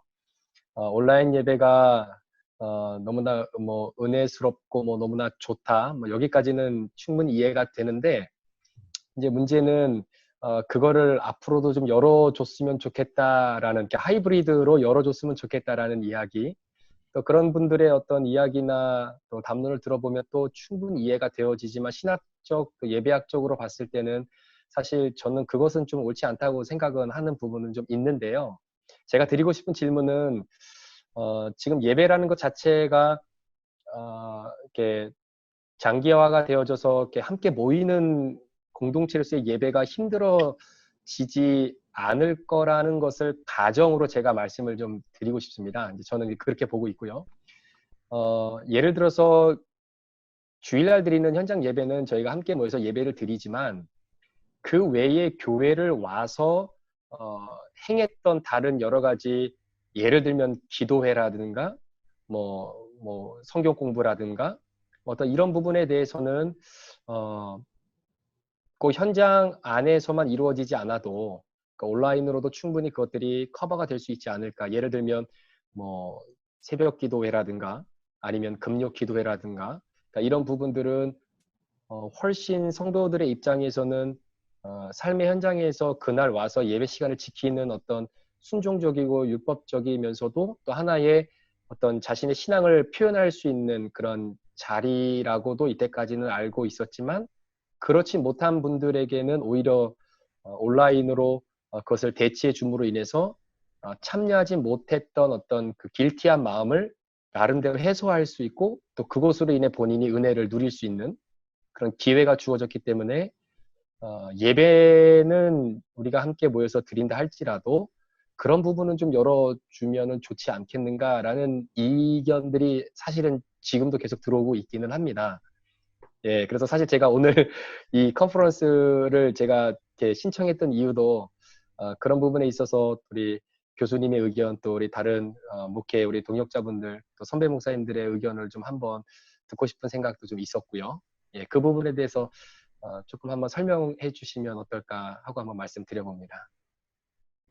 김 교수님 말씀하실 부분 있으시면. 예. 뭐 저는 오히려 목사님께서 얘기를 하시면 좋을 것 같습니다. 제 친구 한 명이 아마 한미교회하고 비슷한 규모 같아요. 열심히 모이는 교회였는데 이 사태가 지나가고 나면 오후 예배는 포기해야 되지 않을까. 그러니까 열심히 모여가지고 주일 낮 예배까지는 그런 대로 회복이 가능하겠는데 오후 예배까지 성도들을 붙잡아 놓을 수는 없겠다라는 생각이 들더라고요. 그런 이야기를 하더라고요. 우리는 지금도 오후 예배 없기 때문에 저도 이제 수요 예배도 있고 우리도 금요 기도회도 있는데 이걸 계속 끌고 가기는 쉽지 않을 거다라는 생각이 들고, 끌고 간다는 의미에서보다는 지금 어차피 평소에 하지 못하던 교회의 장기적인 방향을 재점검해야 될 필요가 있다면 원점에서 검토해 봐야 될 것 같아요. 그리고 한국의 수도권 같은 경우에는 일단 너무 출퇴근 거리가 길어서 이미 수요 예배가 굉장히 힘들어지는 경우가 됐거든요. 그런 점에서 이제 주일날 정도까지는 모르겠지만 수요 예배까지 현장에 오라고 하는 동력은 하고 싶어도 할 수 없는 상황이 될 가능성이 많다라고 저는 내다봐요. 우리도 수요 예배 지금 굉장히 열심히 하고 있는데도 그런 생각이 들고요. 그러니까 하이브리드, 저희 교회 같은 경우에도 이전에도 계속 인터넷 생중계를 했지만 진짜 교회에서 아프다든지 이런 사람들만 들었는데요. 이제는 그렇지 않잖아요. 그냥 이게 가능하구나 해서 언제든지 온라인으로 갈 수 있는 상황이 되어버리기 때문에 그런 분들까지 다 교회로 다시 나오게 하는 거는 정말 김 교수님 말씀하신 주술적, 율법적, 교회 안 오면 벼락 떨어진다라는 생각이 제거된 상태에서는 굉장히 힘들 것이다 라는 생각이 들고, 우리 교회 와서 예배하는 기쁨과 함께 만나는 기쁨들을 좀 더 강조해야 될 것 같고요. 그렇게 될 경우에 저는 이제 온라인이라고 하는 형식의 변화도 있지만 장기적으로 수요일 저녁에 모든 성도들을 한 자리에 모아놓고 같은 스피커의 설교를 다 듣는, 이게 과연 유지 가능할 것인가. 왜 들어야 되지? TV 켜면 설교 나오는데 그렇잖아요, 그죠? 그러니까 TV 켜면 최소한 TV하고 비교해가지고 TV하고 TV가 줄 수 없는 뭔가를 해야 되고 어떤 면에서는 수요 예배든 뭐든 꼭 수요일이 아니라 사실은 이제 지금 시간 문제도 있거든요. 벌써 사람들이 이렇게 못 나오니까 주일 예배 앉는 인원이 한정되니까 토요일 예배를 만들려고 하는 교회들이 많아요. 한국 교회가 주일이라고 못 박았던 걸 이게 흩어지는 거죠. 벌써 지금 우리도 예배를 3번 하는데 일부를 녹화해가지고 송출하거든요. 이제 녹화 송출을 하니까 그러면 굳이 꼭 녹화 송출을 해야 되냐. 이제 좀 가면 그냥 올려놓고 원하는 시간에 들으면 되지 않냐. 이렇게 한 발 한 발 갈 거고 주일이라고 하는 시간의 집중성, 교회라고 하는 공간의 집중성, 담임 목사 중심이라고 하는 그 사역자의 집중성, 요 3가지 공간과 시간과 사람, 요거 3가지의 집중성이 굉장히 도전을 받을 것이고 흐트러질 것이고 그 부분에서 어떤 부분을 유지해야 될 것이고 어떤 부분은 좀 열면서 다양하게 가야 될 건가. 예를 들면 수요 예배도 다양한 채널을 통해서 뭐 목사님이든 평신도들이든 옵션을 선택 과목 듣듯이 뭐 이렇게 기도회든 다양한 형태로 기도회도 막 통성기도 좋아하는 사람도 있고요.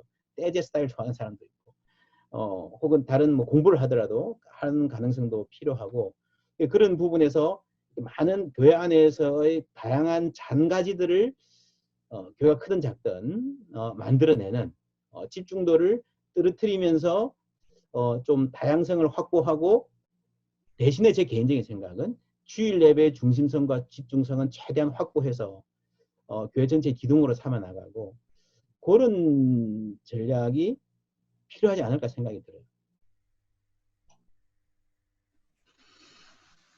네, 교회가 너무 이미 한국 교회는 이제 평신도들이 선택적 방향으로 지금 가고 있거든요.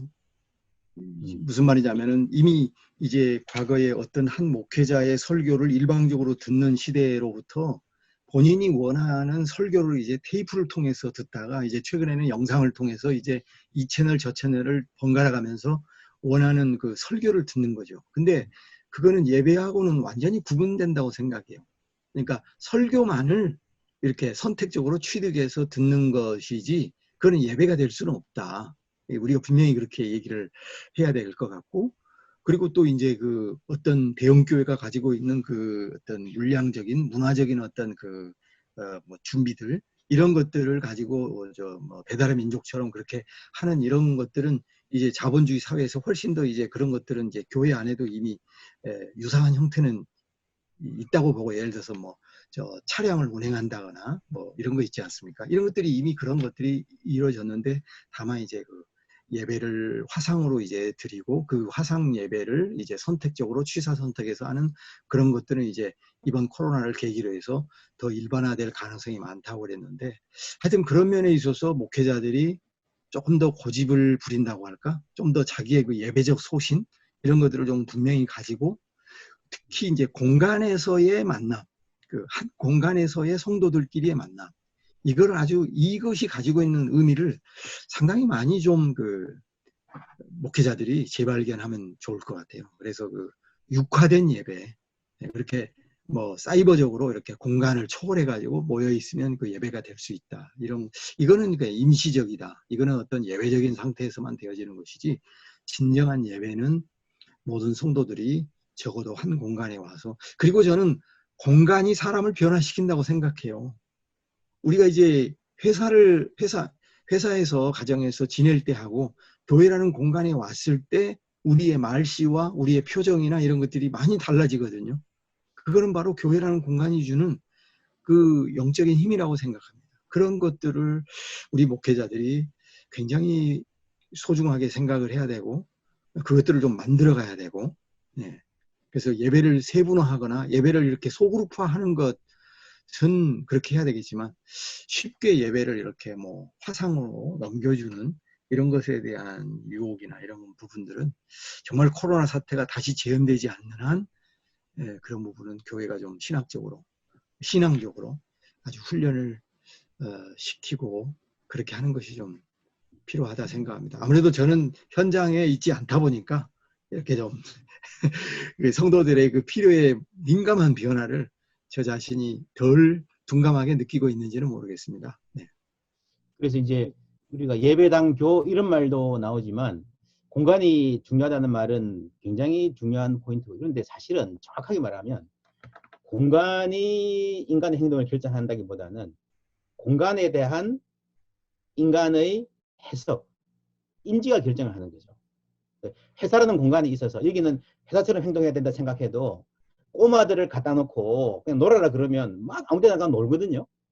근데 공간은 사무실이지만 이 아이한테는 그 사무실이라는 공간이 갖는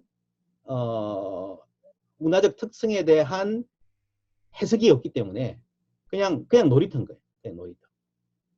예, 공간과 공간에 대한 해석을 우리가 구분해야 되고, 그 공간에 대한 해석 안에 어떤 신학적 함의가 담겨져 있고, 교회라는 공간을 어떻게 해석해 왔고 의미를 부여해 왔는지, 그 해석 중에서 유지 가능한 부분이 무엇이고 유지해야 될 부분이 무엇이고 어떤 부분을 우리가 컨버트해야 될지 하는 것들, 이 중요한 부분인 것 같고요. 임 목사님이 네. 신학적 네. 제가 좀 거기에 대해서 좀 약간 보충해서 좀 말씀드리고 싶은데요. 저는 아까 말씀드린 지금 캐톨릭의 성당을 염두에 두는 측면도 있거든요. 우리 개신교가 우리가 이제 예를 들어서 좀 개혁적인 사고를 가지고 있는 목회자들 이런 것 같은 데는 아니 무슨 공간이 꼭 필요한가, 뭐 십자가가 달려 있거나 뭐 이렇게 앞에 강대상이 있거나 이런 별 의미를 두지 않으려고 하거든요. 그런데 저는 그렇게 하지 않게 됐어요. 우리가 이제 캐톨릭 교회에 들어가 보면은 벌써 물론 그런 공간의 어떤 확보를 할 수 있는 확보하기가 어려운 그런 교회가 있죠. 예를 들어서 뭐 해외의 한인교회랑 이런 것들은 자기 교회가 없지 않습니까? 물론 그러나 그 공간 속에서 예배당이라는 잘 꾸며진 곳에서 예배를 드리고 있기 때문에 꼭 그렇지만 않다. 말할 수는 없지만 어쨌든 우리가 그런 성당에 잘 정리되고 있는 이런 것들을 통해서 그것이 가져오는 하나의 그러니까 굉장히 플라톤적이라기보다는 아리스토텔레스적인 좀 보여지는 감각적인 어떤 느낌이 있다는 거죠. 이런 것들은 저는 교회가 좀 더 구별된 성소, 이건 꼭 구약적인 의미로 회귀하자는 의미가 아니라 저는 그런 의미에서 구별된 공간, 그러므로 여기서 예배가 드려져야 되고 여기서 우리가 하나님을 만남에 대한 좀 더 특별한 계기를 제공해주고 해야 된다는 어떤 그런 것들이 우리에게 좀 필요하다고 생각합니다. 우리가 그냥 예를 들어서 뭐 창고라든가 또 사무실이라든가 예를 들어서 어떤 개척교회 같은 거는 그냥 개인 의원 병원에서 예배를 드릴 수 있잖아요. 근데 그거는 그렇게 그때 예배 드리는 것하고 정말 우리가 어느 정도 구비되어 있는 그 공간에서 예배 드릴 때 마음은 많이 다른 것 같아요. 네. 예, 맞아요. 알스 신잡인가 나와서 유명해진 도시는 무엇으로 사는가 유현준 씨. 예, 유명한 강의 중에요. 그런 게 있습니다. 이렇게 연구실도 천장이 높으면 연구가 잘 된다. 뭐 굉장히 재밌는 그런 연구인데요. 교회가 천장이 높잖아요. 이 공간과 인간의 지각은 굉장히 큰 관련이 있는 거는 사실이고, 그리고 또 하나 제가 이제 말씀드리고 싶은 것은 우리가 신학적인 앵글인데, 임무영 목사님 말씀하셨듯이 우리가 이 상태를 신학적으로 어떻게 볼 것인가, 이거는 예배다, 이건 예배를 할 수 없다, 교육자들 이렇게 해야 된다라고 생각을 하는데, 제가 이해하기는 신학이라고 하는 거는요, 하나가 이렇게 고정되어 있는 게 아니라 변할 수 없는 중심이라는 거 있죠. 그 교단마다 요거를 뭘 변화시킬 수 있을까 없을까 하는 건 다르지만, 뭐 개신교는 이신청일 수도 있고, 그런데 요 신학적 변화시킬 수 없는, 혹은 변화시키면 안 된다고 생각하는 신학적 코어가 있고 문화적인 변화가 있는 거죠. 그래서 현실교회 신학은요, 이거 신학적 텍스트가 아니라 문화적 변동이라고 하는 컨텍스트와의 사이에서 만나는 지점에서 형성된다고 신학적 담론은 그렇게 봐야 되는 거고, 그러니까 지금 우리가 그냥 예배가 뭡니까? 라고 그냥 원론적으로 묻는 것은 큰 의미가 없을 수 있고요. 예배가 뭡니까? 라는 신학적 자원들이 여기에 있고, 지금 우리가 현실하고 여기에 텍스트와 컨텍스트가 가까웠는데 지금 굉장히 많이 떨어진 상태거든요. 어떤 신학적 자원은 이미 소용이 없게 됐어요. 이게 주술적 예배와 율법주의적 예배 강요 이런 것들 거죠. 근데 전통적인 신학적 자원 중에서 요 새로운 시대에도 뉴노멀에도 살아남을 수 있는 힘을 발휘할 수 있는 신학적 담론의 알갱이가 무엇일까? 하는 것을 우리가 실용적인 차원에서 찾아야 되고, 어쩌면 이것들이 예배의 본질과 좀 더 건강한 교회로 회복하는 가능성이 될 수 있지 않을까라는 고민도 함께 할 수 있고요. 지금 우리의 신학적 논의의 상황은 그런 것 같아요. 그래서 그냥 순전히 그냥 예배학적 의미에서나 성서학적 의미에서 예배는 이런 것이어야 한다라고 피리에도 찍는 신학은 저는 본질적으로 별로 힘이 없다고 생각을 하고, 문화적 맥락 속에서 지금 문화적 도전, 사회적 도전 속에서 기존의 신학적인 담론들을 재점검해보고 우리의 텍스트를 다시 살펴보면서 거기서 새로운 시대의 예배학을 건설할 수 있는 신학적 자원들을 끌어내는, 이게 신학자들도 해야 되겠지만 목사님들이 설교하면서 여러분 다음 주 예배 드립니다. 그러면 예배에 대해서 어떻게 예배 오십시오, 예배가 중요합니다 말을 할 때에 각자 설교 준비하면서 느끼는 연구와 묵상과 이런 것들이 좀 모아지는 과정. 다들 하고 있으리라 생각을 해요. 고민하면서. 그런 장들이 필요하다는 거죠. 그래서 오늘 우리가 이렇게 목회자들 중심으로 모인 것도 뭐 그런 고민의 일환이고요. 제 입장에서는 좀 계속 이런 고민들이 되어져 가지 않으면 제가 보기에는 그렇습니다. 기존에 있던 신학적 자원으로는 이 사태를 맞아 나가기가 불가능해요. 진보나 보수나 다 마찬가지입니다. 아주 진보적인 보수적인 입장은 말할 것도 없고, 뭐 예배에 목숨 건다, 순교자가 신앙이다, 이것도 렐러번스가 없어졌고요. 진보적인 입장에서 그냥 뭐 흩어지는 교회가 중요하다는 원론적인 이야기라든지 뭐 이런 아주 그냥 예배당이 교회가 아니다라고, 공간은 중요하지 않다라고 하는 그런 원론적인 이야기들이 이 현실을 맞서서 해석해질 수 있는 능력을 상실했어요. 대부분 사람들이 글을 쓰는 게 아주 낡은 녹음기를 트는, 그러니까 새로운 문제에 앞서서 새로운 고민과 질문을 하지 않고 낡은 신학적인 좀 심한 표현을 쓰자면 신학적으로 자기가 계속 팔던 상품을 이참에 다시 내놓고 좌판을 불리는, 근데 별로 팔리지 않는, 지금 신학적으로 그런 어떤 꽉 막힌 스톡된 상황이라고 저는 생각을 해요. 예. 또 다른 분 조금 말씀해 주시죠. 우리 예, 예, 대전에 있는 박일수 목사입니다. 예. 저도 이민 목회를 경험했고 현장 속에서 지금 많은 고민 속에 있지만 우리 박 목사님 말씀하신 것처럼 지금 상황은 우리가 원치 않았지만 등이 떠 밀려져서 한 두세 발 앞으로 원치 않는 발자국 옮긴 거라고 보고요. 그러다 보니까 예배나 또 모든 것에 대한 그런 새로운 삶이 생각들이 정립이 돼야 된다는 생각, 또 신학적인 그런 바탕이 중심이 되는 것이 우리에게 좋죠. 근데 지금 박 목사님 말씀하신 대로 지금 우리가 가지고 있는 것들이 너무나 한두 발자국 움직였을 뿐인데도 너무나 낡고 고루하게 보이는 경우도 많이 있습니다. 실질적으로 저는 이 현장 예배와 온라인 예배를 병행하면서 장점은 있어요. 떨어져 있어 예배에 잘 나오지 않던 분들한테 링크를 보내니까 좋아하고 예배를 드려요.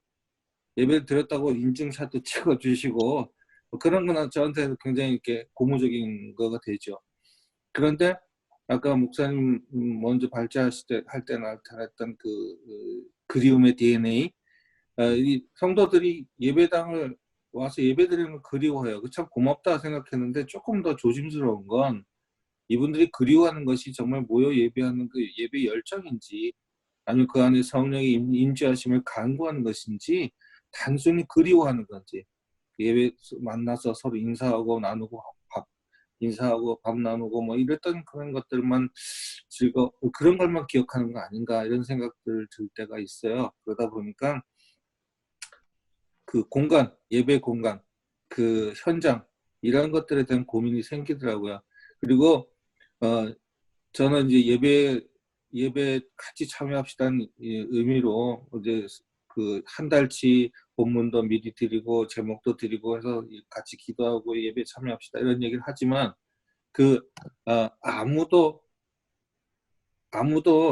거기에 뭐 하셨겠지만 저한테 이렇게 피드백이 되는 경우가 많지 않더라고요. 그게 결국은 좀 심한 말이지 뭐 좀 목사가 주일에는 원맨쇼 하는 거 아닌가라는 생각 들 때도 많이 있었어요. 그런데 이렇게 온라인 현장 예배가 막혀지면서 온라인 예배가 드려지면서 성도들이 어쨌든 예배를 모여 예배드리는 것에 대한 그리움은 있다. 그런데 그 그리움이 목사에 대한 그리움이나 모여 얘기하고 나누는 그런 모임에 대한 그리움으로만 그치지 않았으면 좋겠다. 그러면 교회가 원치 않게 한두 발자국 앞으로 나왔지만 조금 더 성장해 자라나가는, 같이 고민하고 같이 참여해 나가는 그런 시간이 필요하다는 생각을 하죠. 그래서 오늘 이 얘기가 참 저한테는 도전이 되는데요. 아무튼 수요 예배나 금요 예배, 사실 금요 예배는 거의 뭐 저희들 늘 모이시는 분만 모이게 되니까 그런 걱정도, 이걸 없애자니 겁나고 없앤다고 또 만들자니 또 힘들고 이런 고민들도 있더라고요. 그러니까 이런 것들이 변화되는 과정 속에 정말 어떤 게 옳은 길인지 찾는 그 시간들이 우리에게 주어진 이 자리인 것 같고요. 그래서 저는 뭐 요즘에 이 덕분에 유튜브를 많이 들여다봅니다. 그랬더니 그 유튜버들 가운데 좋은 컨텐츠를 가진 자들은 살아남고, 그러지 않는 사람들은 뭐 자기들 사람을 끌어모으려고 별짓을 다 하는 모습 보더라고요. 그러니까 교회도 결국은 복음의 중심된 컨텐츠의 개발, 또 그 실현, 또 이 성도들 가운데 이것이 이해되는 과정들이 필요하다는 생각을 좀 해봅니다. 이상 마칩니다. 예. 예, 전반적으로는 뭐 훨씬 힘들어졌다는 것은 분명한 것 같아요. 저는 아까도 얘기했던 수요일이나 금요일 예배를 이어가는 게 쉽지 않을 건데, 이거를 어떻게 방향을 잡을 거냐 하는 게 굉장히 심각한 고민인데, 하나는 목사님들 스스로가 이걸 없애도 될까, 없애면 다시 회복할 수 있을까라고 하는 확신, 회의의 문제가 있고요. 또 하나는 확신이 있다 하더라도 내가 이거 없애자 그랬다가 괜히 믿음 없는 목회자라는 말을 들을까봐 교회 내의 이 구도에서 이제 이게 문제예요. 교회가 성도들이 다 이렇게 함께 생각이 가면 좋은데 온라인 예배가 편하다라고 하는 사람들이 꽤 많아도 교회 소수의 인원들이 이 교회 정치적으로 이렇게 지켜야 된다라고 하는 사람이 있을 때에 이게 굉장히 큰 분란이 될 수 있거든요. 방향 잡기가 힘들어질 수 있거든요. 요거는 이제 개신교가 갖는 아주 제가 볼 때 취약점이라고 생각을 해요. 요게 이제 크게는 가톨릭은 위에서 한번 우리 안 모인다 그러면 깜깜하게 딱 안 모여가지고 쫙 그냥 이렇게 쿨하게 갈 수 있는데, 개신교는 막 이렇게 막 복잡하잖아요. 막 개인을 존중하다 보니까 개교회를 또 개인의 의견을 존중해야 되는 개신교의 당회나 이런 의사 형성 구조 앞으로 급변하게 바뀔 뉴노멀 시대의 변화에 어느 만큼 취약점으로 드러날 건지, 이게 교회가 아무 결정도 못하는 교회들이 많아요. 큰 교회는. 이거는 코로나에 걸리면 기저질환이 있는 사람은 죽듯이 개신교나 어떤 개교회가 갖는 기저질환일 수 있어요. 의사결정 구조에 어떤 스탑되어 있는 거. 그래서 중요한 결정을 내리지 못하는 그런 상황이 될 수 있고요. 제가 이제 박 목사님 말씀 들으면 생각나는 거는 로이드 존즈의 설교와 설교자라고 하는 책에 보면 그런 말이 나옵니다. 회중이 메시지다. 그러니까 교회가 크든 작든 회중이 뜨겁게 예배드리는 회중 안에 앉아 있으면 그 사람은 예배 안에 빨려 들어가죠. 근데 냉랭한 회중 안에서는 예배의 은혜 받기가 사실 굉장히 힘들어요. 성경을 보아도 요한계시록에 아무라도 셀 수 없는 큰 무리가 손에 종려나무를 가지를 들고 예배한다라고 하는 그 장면은요, 회중 자체가 메시지가 되어 있는 거예요. 함께 모여서 하나님 열정적으로 예배하고 순교도 불사하는 신앙의 열을 보이는 회중 속에 들어갈 때에 그 안에서 예배가 되고 회중이 형성이 되는 거예요.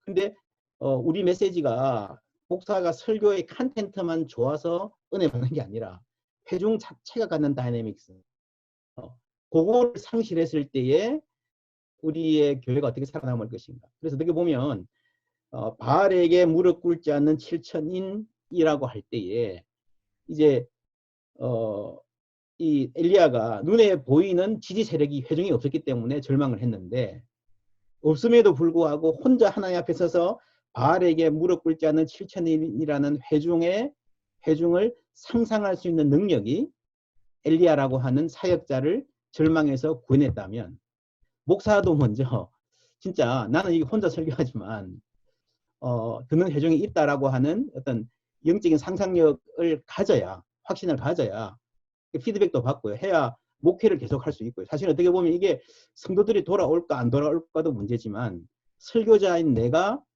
회중 없는 예배를 계속하면서 영적인 건강과 프리칭의 열정을 계속 유지할 수 있을까 하는 것도 굉장히 중요한, 온라인 예배 시대의 목회자의 영적인 건강, 활력도 굉장히 중요한 주제거든요. 그리고 성도들도 함께 모였을 때 은혜 받는데, 그게 상실되었을 때에 그걸 넘어설 수 있는 어떤 신학적 자원이 뭐가 있을까라고 하는 그런 부분도 우리가 아주 고민해야 될 부분인 것 같아요. 저 얘기해도 되나요? 예, 임 목사님, 예. 임정수 목사님 포항에 계시죠? 네네. 아유, 예.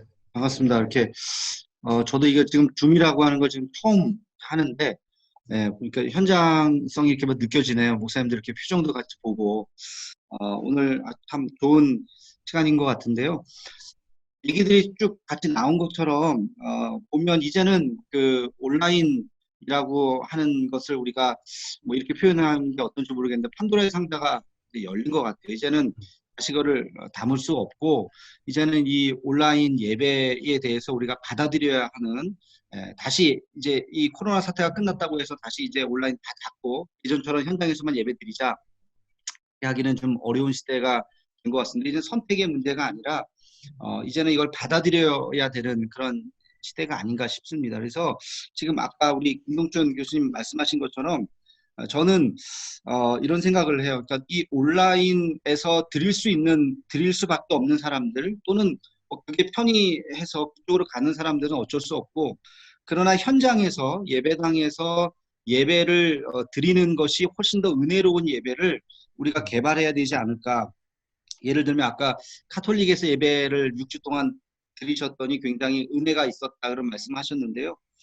그런 것처럼 우리도 성찬식을 형식적인 성찬식 말고 훨씬 더 의미 있는 성찬식을 좀 더 자주 한다든지, 찬양 예배는 그거는 뭐 이 온라인으로 하는 한계가 있잖아요. 사운드라든지 이런 것들 오감이 느껴져야 되니까, 그런 것들은 이제 교회에서 현장에서 예배 드릴 수 있는 찬양 예배 같은 것들을 더 많이 더 세밀하게 준비를 한다든지, 또 기도회도 마찬가지죠. 가정에서 모니터 보면서 기도할 수 있지만 함께 통성으로 교인들과 함께 같이 예배 드릴 때 그 느껴지는 그 영성이 있거든요. 그래서 이런 현장에서만 느껴질 수 있는 예배들을 훨씬 더 좀 더 많이 개발하는 것이 앞으로 우리가 고민해야 될 부분이 아닌가, 그런 생각이 들고요. 저희도 이제 이번 8주 동안 예배를 못 드렸는데 영상으로 이렇게 중계를 하고 그랬는데, 그러면서 이 공동체성이 무너지는 것이 아닌가에 대해서 염려를 많이 했습니다. 제가 우리 박 목사님 지난번에 만나서 개인적으로 좀 말씀을 드렸는데, 저는 이제 임과 함께라고 하는 그런 그 라디오 형식의 프로그램을 본당에서 만들어가지고 그걸 중계를 했거든요.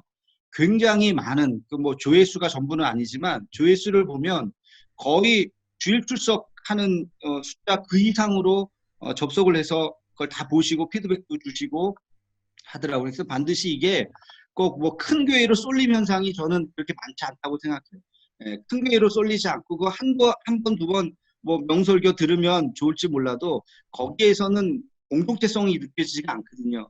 근데 우리 교회에서 제가 준비하고 안무개 권사님, 집사님 안녕하세요 하고 이렇게 또 영상으로 또는 목소리 들려주고 그러니까 거기에 굉장히 좋아들 하시고, 사진 찍어서 사진 보여주니까 되게 좋아들 하시고, 그래서 오히려 저는 작은 교회에 더 희망이 있다. 100명, 200명 뭐 그 이하의 그 교회들이 훨씬 더 프로그램들을 잘 준비한다면 공동체성이 훨씬 더 강화될 수 있는 그런 장점도 분명히 있다는 생각을 좀 하게 됩니다. 그리고 또 한 가지 제 생각은 가정의 중요성, 이 가정 예배, 또 가정 그 신앙의 회복, 다음 세대에 복음을 잘 전하는 이런 운동이 이런 것에 대해서 교회가 지금까지는 가정 예배 그냥 드리세요 하고 그냥 말만 했지 그거에 대해서 세밀한 부분들을 하지 못했는데, 가정 예배를 정말 잘 드릴 수 있도록, 그래서 앞으로 저희는 오후 예배를 아까 뭐 없어지면 어떡하냐 그랬는데 저는 의도적으로 오후 예배를 지금 이제 하반기부터는 안 드릴까 해요. 예, 뭐 다 안 드리는 건 아니고 한 달에 한 2번 정도는 아예 오후 예배를 아예 없애고 가정 예배를 강화시키고 또 선교회라든지 그런 동아리별로 그냥 친교 모임을 하시라고. 그래서 예배 불필요한 예배 뭐 이렇게 표현해가지고 그렇지만 하여튼 뭐 모아놓기 위해서 사람들을 끌어모으기 위해서 하는 그런 예배들을 과감하게 없애고 꼭 필요한 예배들만 오후 예배는 남기고 과감하게 오후 예배를 좀 없애는 쪽으로 우리가 하여튼 이 목회가 전체적으로 이 그 환골 탈퇴해야 되지 않을까 하는 생각을 하면서 우리가 조금 더 이걸 받아들이고 그리고 좀 프로그램을 적극적으로 좀 개발하는 쪽으로 우리가 좀 관심을 가져야 되지 않을까 하는 생각을 합니다. 네, 예. 이상입니다. 감사합니다. 우리 임정수 목사님 그 하시는 거 궁금하면 유튜브에 임과 함께 치면 보실 수 있습니다. 굉장히 좋은 하나의 예고요. 불필요한 예배라고 하는 약간 위험한 발언을 하셨는데 꼭 그런 뭐 어쨌거나 기존에 교사하던 모든 예배와 프로그램 목회 활동에 대해서 다 물음표를 던져봐야 될 시기인 것 같아요. 수요 예배 그리고 그 물음표는 이게 꼭 우리가 계속 해야 될까? 할 수 있을까? 혹은 다른 방식으로 할 수 있지 않을까? 하는 물음표를 계속 던지고 그렇게 하다 보면 혼자서 하기 힘드니까 로컬에서든 이 줌 같은 미팅을 통해서든 다양하게 의견을 교환하면서 하면 아이디어도 생기고 불안감도 나 일하다가 이 망치는 거 아닌가 하는 불안감도 좀 다운될 수 있을 것 같고요. 그런 생각이 듭니다. 시간이 거의 다 됐는데 우리 한두 분 제가 간단하게 좀 얘기 좀 말씀 듣고 한마디 할게요. 우리 김 교수님. 예. 예. 우리가 어떤 새로운 현상이 찾아왔을 때 그것을 완전히 고정화된 개념으로 규정하는 것이 이 위험성이 있다는 거죠. 예를 들어서 지금 온라인 예배가 이제 시작되고 있잖아요. 그래서 이제 지금의 교회는 이제 온라인 교회로 가야 된다. 모든 예배는 온라인 예배로 가야 된다. 이제 이렇게 규정하는 것의 위험성을 얘기하고 싶은데요. 예를 들어서 이거는 이제 다른 일반 사회 현상과 견주어서 살펴볼 때 이게 좀 의미가 있거든요. 예를 들자면 우리 느헤미야 같은 곳은 정규적인 학교가 아닙니다. 그래서 또 꼭 이 홍대라든가 우리 현장으로 와서 강의를 들을 수 없는 분들이 있어요. 예를 들어서 뭐 경남의 어떤 시골이라든가 우리가 이제 그 오프라인에서 만날 수 없는 그런 도시에 사는 사람들, 해외에 사는 분들, 이런 분들에게는 오프라인 강좌를 제공을 합니다. 그리고 그분들이 많은 유익을 얻고 있어요. 그렇지만 이런 방식의 교육은 절대로 현장에서 인격적으로 대면해서 만나는 강의가 주는 그 유익보다는 훨씬 못하는 거죠. 아까 어떤 목사님 말씀하신 것처럼 마치 설교를 이렇게 영상으로 하고 있는데 마치 나와 교인들은 완전히 고립된 혼자서 이렇게 앵무새처럼 말하고 있다는 것을 이렇게 느끼기도 하다고 그랬잖아요. 성도와 교인, 목회자 사이에 실제적인 만남이 없는 겁니다. 이런 문제가 있고요. 또 한 가지 출판계를 한번 생각해 보면요. 한때 많은 사람들이 생각하기를 이 이북 시대가 올 거라고 생각을 했어요. 그래서 한기호라는 그 출판 하시는 분이 있는데 이분의 글을 제가 지금 계속 읽고 있는데 뭐냐면은 역시 책은 이제 그 종이책이라는 거죠. 그러니까 이북은 이북대로 가지만 이북 시대가 종이책 시대를 다 덮어가는 게 아닙니다. 역시 사람들은 책을 서점에 가서 사고 그 책을 소장을 하고 그 책에 줄을 긋고 읽고 하면서 독서에 대한 기쁨과 어떤 유익을 얻는다고 하는 거죠. 그래서 그런 것처럼 이 교회의 예배가 온라인에 어떤 지금 기능이 발휘되고 있다고 하는 것을 너무 전체화시키거나 대체할 것이라고 너무 생각을 해서는 안 된다. 그 다음에 또 한 가지 이런 상황이 왔을 때 결국은 저는 교회의 존재 방식에 대한 새로운 발상, 즉 기존 교회의 방식의 해체가 그거는 분명할 것 같아요. 예를 들어서 지금 이런 방식은 이제 대형 교회, 메가처치적인 방식으로는 어렵다고 보고 좀 더 성도들이 실제로 밀도 있게 만나는 그런 어떤 공동체적인 교회 형태를 구상하지 않으면 이제 이런 것들이 좀 힘들다 이런 생각을 좀 드립니다. 네, 뭐 드리고 싶은 말씀 많지만 시간이 많이 지났기 때문에 이 정도로 말씀을 드리겠습니다. 예, 감사합니다. 말씀 많이 듣고 싶지만 지금 출판사 분들도 한 2분 모아 계시고요. 감사하고. 그렇군요. 우리 이북의 유비도 아날로그적 터치의 중요성을 한번 생각해 볼 수 있는 유비가 될 수 있고 미국에서는 사실은 70년대인가요? 텔레반젤리스트 운동이 굉장히 강했죠.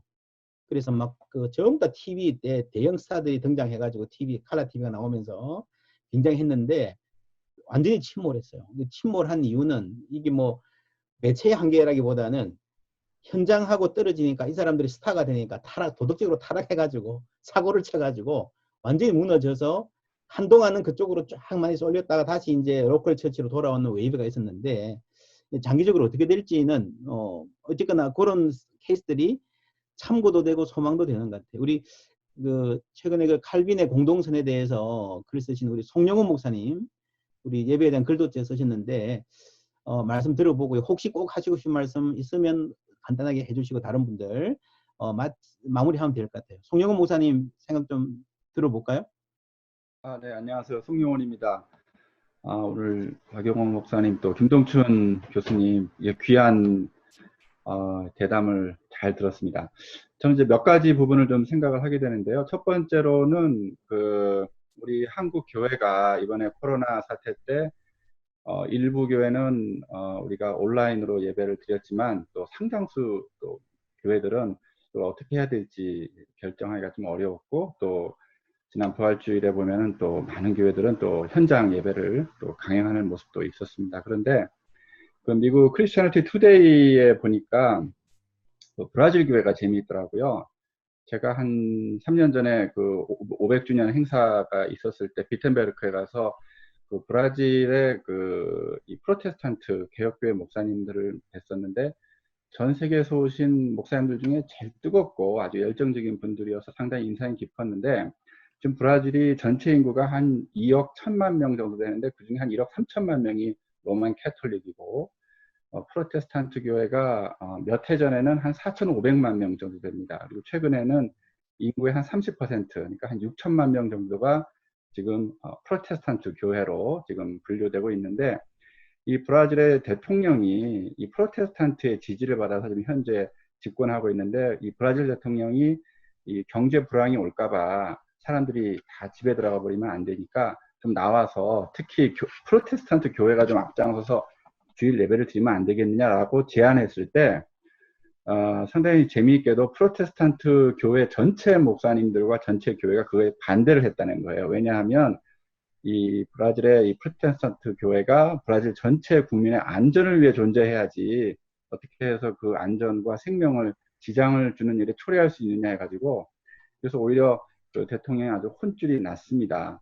그래서 이 부분이 뭔가를 의미하면 이 루터나 칼빈이 설교를 할 때 항상 그 마지막 마칠 때 하나님의 영광과 교회와 그리고 사회의 유익을 위하여 많은 사람들의 유익을 위하여 이런 방식으로 이 설교를 마무리하고 설교를 결론을 내렸거든요. 이 말은 뭔가 하면 하나님의 영광의 컨텐츠가 뭐냐 할 때 그것이 바로 많은 사람들에게 이 사회에 유익이 되고 공익이 되는 것이 결국에는 하나님의 영광의 컨텐츠라고 하는 것이 우리 개혁교회의 이제 모토였다는 거죠. 그러니까 결국에는 교회의 존재 이유라고 하는 것은 첫째는 하나님께 영광을 돌리는 것이고 두 번째로는 이제 사회 유익이 되는 건데 이 두 가지가 구분될 수는 있지만 분리될 수는 없다는 것.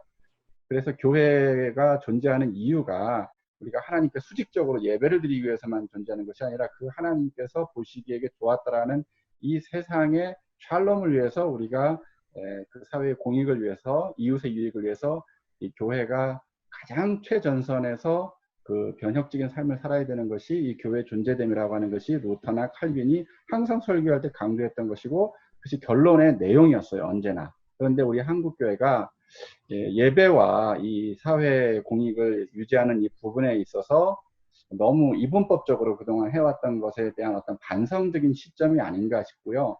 오히려 이번에 이 코로나 사태를 계기로 해서 그동안 이 지난 300년간 이 프랑스 혁명 계몽직 이후로 300년간 계속 개인주의 성향이 강화되어 왔던 이 전 세계적인 이 풍조에서 오히려 이 공동체 감각이라든지 이 공동의 재난을 경험하면서 누구도 피해갈 수 없는 공동의 재난을 경험하면서 오히려 이 지구촌 사회가 그리고 세계 교회가 그리고 모든 이 인간사가 서로 이제 연결해서 서로 다 연결되어 있기 때문에 공동의 노력을 취하고 공동의 선한 어떤 결집을 하지 않으면 견뎌낼 수 없는 더 이상 진행될 수 없는 그런 막다른 한계점에 여러 가지 지점에 와 있다는 것을 어떻게 보면 우리가 알게 되는 어떤 시점이 됐기 때문에 교회가 이번 기회로 해서 오히려 교회라고 하는 것이 하나님께 영광 올리는 방식이, 그것이 그 예배를 통한 방식도 있지만 또 한 가지는 이 사회 유익에 적극적으로 참여하는 부분이 있고, 또 하나는 우리가 이 교회에서 예배드리는 그 예배 내용 자체도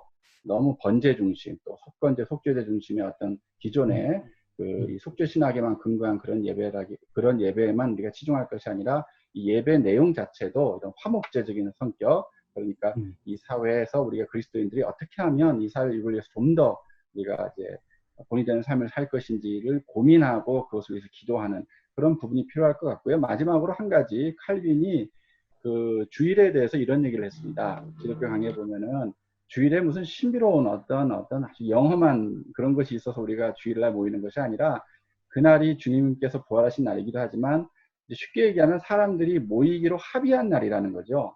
그래서 이 합의된 날, 어떤 공적인 모임으로 그렇게 다 공적으로 정해진 날이 없으면 이게 실용적으로 불편함이 많지 않습니까? 오늘 우리가 언제 모여야 되는지 다 알 수 없다면, 그래서 모든 사람들이 공동으로 어떤 합의된 성격의 날이다, 주일은. 그러한 어떤 실용적인 의미가 사실은 더 중요하다, 신비적인 어떤 성격보다는.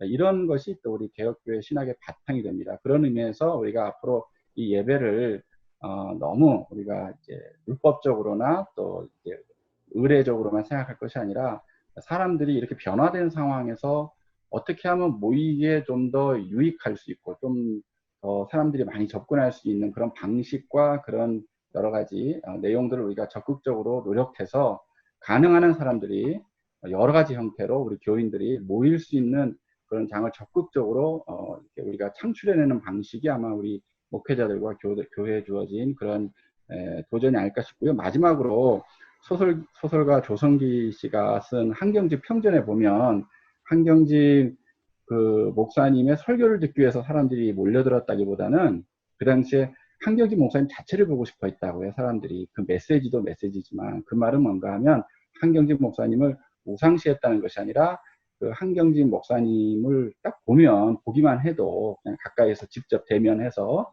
그 예배 현장에만 가도 그 한경집 목사님으로부터 예수님의 어떤 향기가 느껴졌다는 거죠. 그래서 어떤 면에서는 이번 코로나 사태가 우리 목회자들이 어떤 경건, 영성훈련, 우리가 하나님 앞에서 꼬람대오의 삶을 어떻게 살 것인가. 그래서 직접적으로 목사님과 대면해서 만났을 때 성도들이 목사님으로부터 어떤 영적인 향기가 있다. 또 그리스도의 모습이 있다. 그래서 그 메시지만이 아니라 그 모습을 좀 직접 보고 싶은 거예요. 그래서 그렇게 해서 어떤 그 교회의 어떤 공동체성이 그 목회자의 역할이 굉장히 중요하다고 보고, 목회자의 어떤 경건과 영성생활, 또 인격, 이런 어떤 목회자 신덕이 앞으로 더욱더 강조되는 시대가 되지 않을까 싶습니다. 너무 말을 많이 해서 죄송합니다. 이 정도로 네, 감사합니다. 정말 귀한 말씀 감사하고요. 제가 송 목사님 말 들을 때마다 칼빈이 그렇게 꽉 막힌 사람이 아닌데 우리가 왜 꽉 막힌 사람으로 기억하고 있는가 라고 하는 거 할 때 이 새로운 상황이 우리가 기존에 갖고 있는 신학적 자원들을 다시 들여다볼 도전과 기회를 주는 것 같아요. 오늘 말씀도 감사하고요. 우리 본래 사전 질문도 받았는데 다 못 다뤄서 죄송하고요. 간단하게 하나만 다루면 사이버 성찬 이야기 나오는데 제 개인적인 의견은 사이버 성찬을 할 수 있다, 할 수 없다는 생각들이 많은데 저는 조금 부정적입니다만은 제가 볼 때는 적어도 장로교라면 사이버 성찬까지 나가는 거는 너무 섣부르게 나가지 않는 게 좋겠고, 만약에 한다 하더라도 교단의 결정이 먼저 선행되어야 신학적 검토와 되면 되겠다. 지금 교회들이 너무 이 상황에서 어떻게 보면 좀 심하게 말하면 튀려고 하는 사람들이 막 튀어나가면서 교회를 끌고 가는 상황들에 대한 컨트롤이 필요할 거란 생각이 들고요. 그리고 이제 송 목사님 말씀대로 제 생각은 이게 폴리티컬한 게 아니고 소셜한 걸로 봐야 된다. 그러니까 정부가 교회 위에 있어서 예배를 드리지 마라 그러니까 우리가 순종해야 되냐, 기분 나쁘다 이렇게 보지 말고 사회, 사회의 우리 이웃들과의 관계에서 이웃들의 건강과 안녕을 섬기는 목적 하에서 정부는 정부의 방법으로 섬기고 교회는 교회의 방법으로 섬기는 거죠. 브라질 같은 경우에 정부가 하자 그래도 교회는 이거 아닌 것 같아 라고 할 수 있는. 그래서 이걸 너무 막 정부가 시키니까 우리는 한다 이러면 너무 비참하고 신학적으로 맞지 않고요. 교회도 세상을 섬기고 정부도 다른 방식으로 세상을 섬기고 합쳐서 공동선을 이루어갈 수 있는 영역들을 우리가 확보해 나가는 게 필요하다라고 하는 신앙적인 패러다임을 가지면 우리가 지금 우리 한국 사회에는 굉장히 많은 긴장들이 신학적 긴장들이 있는데 조금 우리가 함께 넘어갈 수 있을 것 같아요. 우리가 정리해야 될 것 같은데 김동춘 교수님 마지막으로 하시고 싶은 말씀 있으면 코멘트 해주시죠.